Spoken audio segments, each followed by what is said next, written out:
ഗൗരിയേ അവിടുന്ന് ക്ഷീണിച്ചു കൂട്ടാമ്മ. ക്ഷീണിച്ചാ മക്കളെ? ഗൗരമ്മായി, ഗൗരമ്മായി. ഗൗരി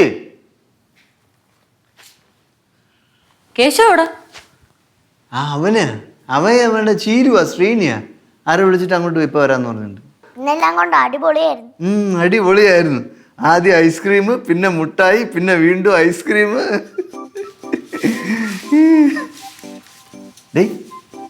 എന്ത് മാവല്ലായിരിക്കും? ഒന്നുമില്ല. പറ, അമ്മ അച്ഛൻ അങ്ങനെ വിളിച്ച?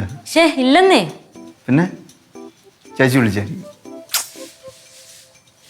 വന്നു സംഭവം എന്താണ്? ഒന്നുമില്ലെന്ന്. ഒന്നുമില്ല പറ, കാര്യം. അതെ, ഞാൻ ഒരു കാര്യം പറയാം. പക്ഷെ ഇവിടെ കിടന്ന് ബഹളം വെക്കില്ലേ. പറ. എന്തോന്നാണ് സംഭവം? എന്താണെന്ന് പെട്ടെന്ന് പറ അങ്ങോട്ട്. ഇതല്ലേ ഇതെന്തോന്ന്? വരെ വരെ ഒരു കാര്യം പറയാൻ പറ്റൂല. ഞാൻ അപ്പോഴത്തെ ടെൻഷൻ കൊണ്ട് പറഞ്ഞേ. മോള് പറ, എന്താ സംഭവം? എന്താണ് കാര്യം? എന്താണ് സംഭവം എന്ന് വെച്ചാ, എനിക്ക് മനസ്സിലായി എന്നെ കുപ്പിയിലാക്കിയാണെന്ന്. പക്ഷെ ഒരാൾ പട്ടിണി എന്നൊക്കെ പറയുമ്പം നമ്മളെ മനസ്സലിഞ്ഞു പോവില്ലേ.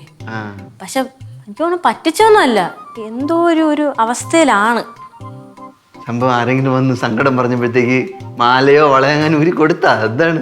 അങ്ങനെ ആർക്കെങ്കിലും കൊടുത്തിരുന്നെങ്കിൽ കുഴപ്പമില്ലായിരുന്നു. ഇതിപ്പോ കുഴപ്പിച്ച് പൈസ വാങ്ങിച്ചോണ്ട് പോയെന്നേ. ആര് കുഴപ്പിച്ച്? നിങ്ങൾ ജംഗ്ഷനിലോട്ട് പോയില്ലേ, അപ്പോഴത്തേക്ക് പുള്ളിക്കാരൻ വന്ന്. എന്നിട്ട് വന്ന വിവരം നിങ്ങൾക്കൊന്നും പറയല്ലെന്നും പറഞ്ഞു. ആരാണ്? എന്താണ്? വ്യക്തമായിട്ട് പറ.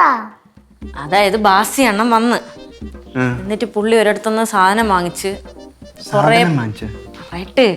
സാധനം വാങ്ങിച്ച് അവിടെ ഫുള്ള് പറ്റാണ്. ആ പൈസ കൊടുത്തില്ലെങ്കിൽ ഇനി പട്ടിണിയായി പോവും, മരിച്ചു പോവും എന്നൊക്കെ പറഞ്ഞു. അപ്പൊ നീ എന്തോന്ന് ചെയ്ത്? അപ്പോഴെനിക്ക് പാവം തോന്നി, ഞാൻ കുറച്ച് പൈസ കൊടുത്തു. ചായ കുടിക്കാൻ 100 രൂപ കൊടുത്ത? പിന്നെ ഞാൻ ഒരു 5000 രൂപ.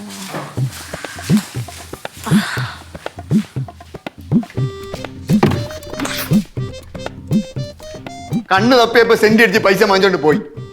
സാരമില്ലെന്ന്, 2 മാസം കഴിയുമ്പോ തിരിച്ച് പൈസ തരും. ഓ തരും. നീ താണ്ട പാറമണ്ടയുടെ സൈഡിൽ പോയി ഇങ്ങനെ കുത്തിയിരുന്നോ? പാസിയാണ് അക്കരെ നിക്കരെ നീന്തി കൊണ്ടുവരും പൈസ. ചക്ക കൊണ്ടുവന്നപ്പോഴേ വിരയിച്ച്. ഡേയ്, നീ എന്നെ കേശുവിനെ വിളിക്കാത്തെന്ത്? മണ്ടത്തരം കാണിക്കണതിന് ബുദ്ധി വേണ്ടേ? അതെ, എനിക്ക് മനസ്സിലായി കുഴപ്പമാണെന്ന്. പക്ഷെ കുടുംബമായിട്ടും ബാലുചേട്ടനായിട്ട് ഇത് ഇത്ര...